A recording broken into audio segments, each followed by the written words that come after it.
कृष्णा। आज हमने एक नई कथा का प्रारंभ करना है। कैसे कि हमने पिछली बार एक कथा सुनी थी। क्या सुना था? दावाग्नि का पान, है ना। तो भगवान श्री कृष्ण ने दावाग्नि का जब पान किया तो उसके पश्चात क्या हुआ कि संध्या हो गई थी, शाम हो गई थी। शाम होते ही जो गोपियां थी भगवान श्री कृष्ण का वेट करती थी। वेट करते करते उनको लगता था कि सुबह से लेकर शाम का टाइम ऐसा लगता था एक एक क्षण भी 12-12 साल का बीत रहा है। तो सभी की सभी गोपियां जब संध्या हो गई और भगवान श्री कृष्ण नहीं पहुंचे तो वो बहुत ही परेशान होने लगी। ऐसे धीरे धीरे करते करते देखा कि भगवान श्री कृष्ण वहाँ सामने से आ रहे हैं और सारी गोपियां प्रसन्न हो गई और खुश होकर भगवान श्री कृष्ण को वेलकम करने लगी कि वो वापस आ गए। तब भगवान श्री कृष्ण भी उन्हें देखकर अति प्रसन्न हुए, क्योंकि भगवान श्री कृष्ण जो है वो गोपियों से बहुत प्रेम करते हैं और गोपियां भी भगवान श्री कृष्ण से बहुत प्रेम करती हैं। तो ये जो सब चल रहा था तब वर्षा का समय चल रहा था। वर्षा का समय बीतने के बाद तब शरद ऋतु स्टार्ट हुई। शरद ऋतु मालूम है ना आपको, जो विंटर्स आते हैं, विंटर्स को बोलते हैं शरद ऋतु। तो शरद ऋतु में भगवान श्री कृष्ण जो है वो कई सारी लीलाएं की हैं उन्होंने। तो शरद ऋतु जब शुरू हुई तो जितनी भी गोपियां थी वो सब की सब भगवान श्री कृष्ण को वेट करने लगी। और क्योंकि शरद ऋतु में भगवान श्री कृष्ण ने रास किया है तो आगे हम रास की कथा ही सुनने जा रहे हैं एक्चुअली में। तो क्या हुआ कि भगवान श्री कृष्ण ने जब शरद ऋतु आई तो भगवान श्री कृष्ण एक दिन क्या किया उन्होंने कि वन में जाके बैठ गए। वन में जाके बैठ के और बांसुरी बजाने लगे। धीरे धीरे से बांसुरी बज रही थी।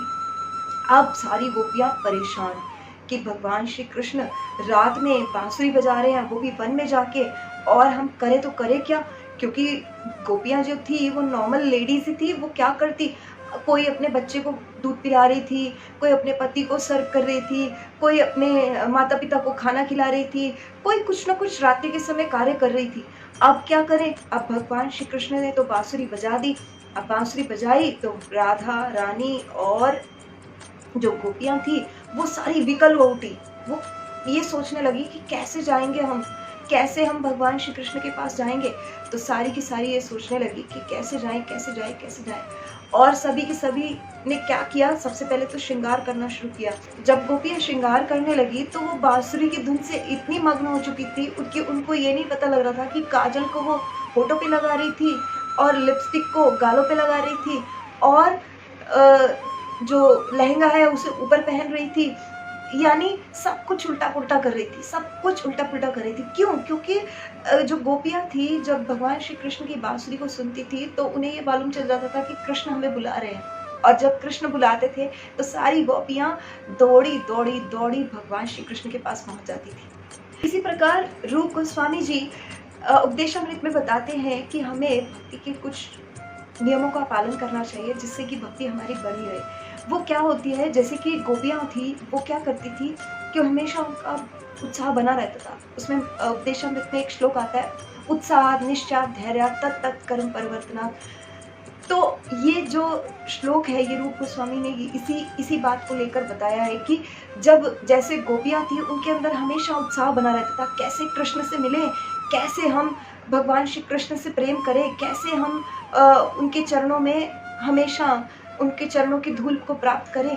तो जब ये सब उत्साह गोपियों के अंदर बना रहता था तभी तो वो कृष्ण को प्राप्त कर पाए।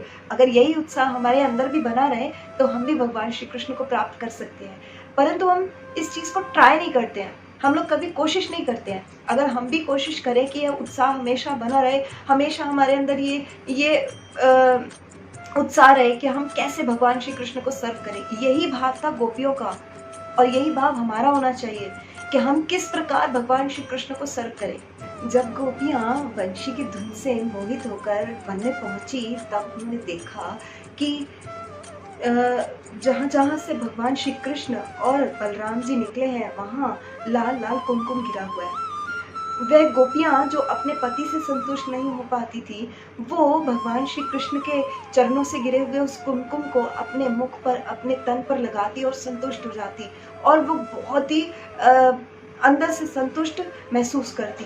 तो इसी तरह भगवान श्री कृष्ण की मुरली से मोहित होकर गोपियां इस तरह व्यवहार करती और अति संतुष्टि को प्राप्त करती। तो अगली कहानी अब हम सुनेंगे कुछ दिन के बाद। हरे कृष्णा।